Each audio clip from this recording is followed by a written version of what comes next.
Hey guys, Ricardo here and welcome to another blog tech tips. In today's tutorial guys, I'm going to show you how to record your screen on the iPhone 17 Pro Max. It will apply to every iPhone 17 and even older devices. Alright, so the screen record feature is actually on your device. Now to find it, you're going to go ahead and you're going to swipe down the notifications, the control panel here.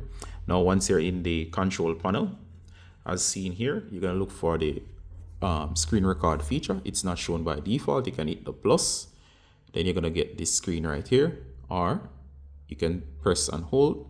What's gonna happen here guys is that you're gonna hit add control or add a control. All right, so what you're looking for is the screen record option. It looks like this. It says screen record, or you can type screen record at the top there. All right, so you can press and hold or just simply tap. It will appear right here. To remove it, you can always come back here and tap the minus symbol in the upper left to remove it. All right, so once you're finished, you simply tap on a blank spot. Now you have the screen record feature. Now in order to activate the screen record feature to capture the screen, go ahead and tap. All right, so you'll see the dynamic island. It's counting down, and there you go. It's now recording everything that we're seeing on screen. So if you're directing somebody or showing somebody something, you can actually guide them through as you're seeing here. All right, so when you want to stop, simply tap the island, and once you tap the island, just notice it's still recording. You can hit stop.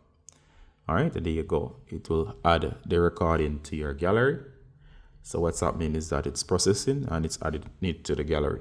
So you can actually go to your photos. Once you're in your photos guys, you'll find it here. Notice with sound. Well, this one didn't have sound because I didn't turn on the sound feature. And notice it's very detailed. And of course, now you have a recording of your screen. All right, so in order to turn on the audio, if you see here screen recording again, press and hold. It will bring up this menu here. And of course, this is the context menu for the screen recording feature. And notice it says here microphone off. Sorry about that. Go ahead and go back. Tap, and of course you notice it says microphone on. So what's happening here is microphone is now on, and I can hit start recording. All right, so it's very easy. Simply tap and hold, and notice it'll remember the setting. So from now on, if I tap again, it will record the audio along with the video. So that's how to turn on the sound for the screen recordings. All right, so that's how to make a screen recording on your Samsung Galaxy S24 and how to enable the sound. You can always turn off the sound as well, guys. I do hope this was useful, and see you in the next one, guys. Bye.